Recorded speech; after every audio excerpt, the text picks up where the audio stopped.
Film war की शुरुआत एक सस्पेंस भरे सीन से होती है जहां मेजर कबीर लूथरा, ऋतिक रोशन, एक हाई प्रोफाइल मिशन के दौरान अपने ही सीनियर ऑफिसर विक्रम को गोली मार देता है। ये घटना इंडियन इंटेलिजेंस एजेंसी को चौंका देती है, क्योंकि कबीर अब तक देश का सबसे भरोसेमंद और सफल एजेंट माना जाता था। उसने कई बड़े मिशन में देश का नाम रोशन किया था। ऐसे में उसका अचानक अपने ही साथियों को मारना पूरी एजेंसी को एक मुश्किल परिस्थिति में डाल देता है। हर तरफ एक ही सवाल गूंज रहा था, आखिर कबीर क्यों गद्दार बन गया, या कहीं इसके पीछे कोई गहरी साजिश तो नहीं। यहाँ से कहानी फ्लैशबैक में जाती है, जहाँ एक युवा एजेंट खालिद टाइगर श्रॉफ की एंट्री होती है। खालिद का सपना था कि वो देश की सेवा में अपना पूरा जीवन समर्पित करे, लेकिन उसकी राह में एक बड़ी बाधा थी, उसका परिवार। खालिद के पिता एक गद्दार थे, जिन्होंने दुश्मनों से हाथ मिलाकर अपने ही देश को धोखा दिया था। इस वजह से खुफिया एजेंसी का कोई भी अधिकारी खालिद पर भरोसा नहीं करता था, खास तौर पर कबीर, जो देश के लिए पूरी तरह समर्पित था। खालिद को अपनी टीम में लेने के लिए तैयार नहीं था।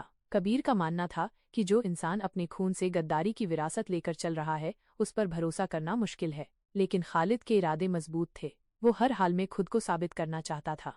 एक मिशन के दौरान कबीर और खालिद को एक खतरनाक आतंकवादी रिजवान इलियासी को पकड़ने का टास्क मिलता है। ये मिशन खतरों से भरा हुआ था, जहां एक छोटी सी गलती जान ले सकती थी। मिशन के दौरान खालिद कई बार मौत के करीब पहुंचा, लेकिन उसने हार नहीं मानी। उसने अपनी सूझबूझ और बहादुरी से मिशन को सफल बनाया। इस दौरान कबीर की सोच खालिद के प्रति बदलने लगी। उसे लगा कि खालिद का दिल साफ है और वो अपने पिता की गलतियों को सुधारने के लिए तैयार है। इसी घटना के बाद कबीर ने खालिद को अपनी टीम का एक अहम हिस्सा बना लिया।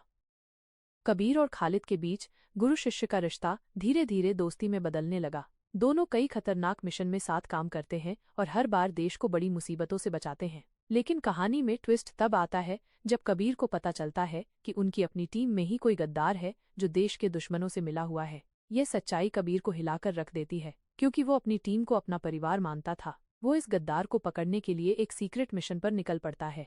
जब कबीर को पता चलता है कि वो गद्दार कोई और नहीं बल्कि खालिद का कजिन है, तो वो उलझन में पड़ जाता है। वो खालिद को सच्चाई बताता है, लेकिन खालिद खुद इस बात पर यकीन नहीं कर पाता। उसे लगता है कि शायद कबीर को कोई गलत फहमी हुई है।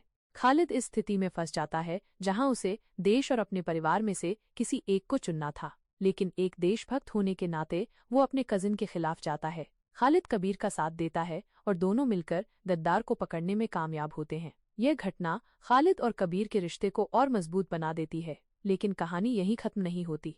वापस वर्तमान में लौटने पर हमें पता चलता है कि कबीर अब एजेंसी के अपने ही लोगों को मार रहा है। ये देखकर खुफिया एजेंसी के अधिकारी दंग रह जाते हैं। वे समझ नहीं पाते कि आखिर एक देशभक्त कबीर कैसे गद्दार बन सकता है। एजेंसी कबीर को रोकने के लिए खालिद को जिम्मेदारी देती है, क्योंकि वो कबीर को सबसे अच्छी तरह जानता था।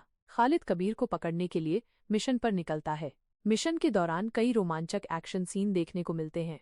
High speed chase, car crash, air stunts और जबरदस्त फाइट सीक्वेंस कहानी में रोमांच बनाए रखते हैं। खालिद हर कदम पर कबीर को पकड़ने की कोशिश करता है, लेकिन कबीर हर बार उससे एक कदम आगे निकल जाता है। खालिद की परेशानी बढ़ती जाती है, क्योंकि वो एक ऐसे इंसान का पीछा कर रहा था जिसे वो कभी अपना गुरु मानता था। सबसे बड़ा ट्विस्ट तब आता है जब खालिद को पता चलता है कि जिसे वो कबीर समझ रहा था, वो असल में कबीर है ही नहीं। खालिद को याद आता है कि एक मिशन के दौरान उसे जहर दिया गया था। असली खालिद मर चुका था और उसकी जगह दुश्मन का एक डुप्लीकेट एजेंट काम कर रहा था। कबीर को पहले ही इस साजिश का पता चल गया था, लेकिन वह इस गद्दार को पकड़ने के लिए सही समय का इंतजार कर रहा था।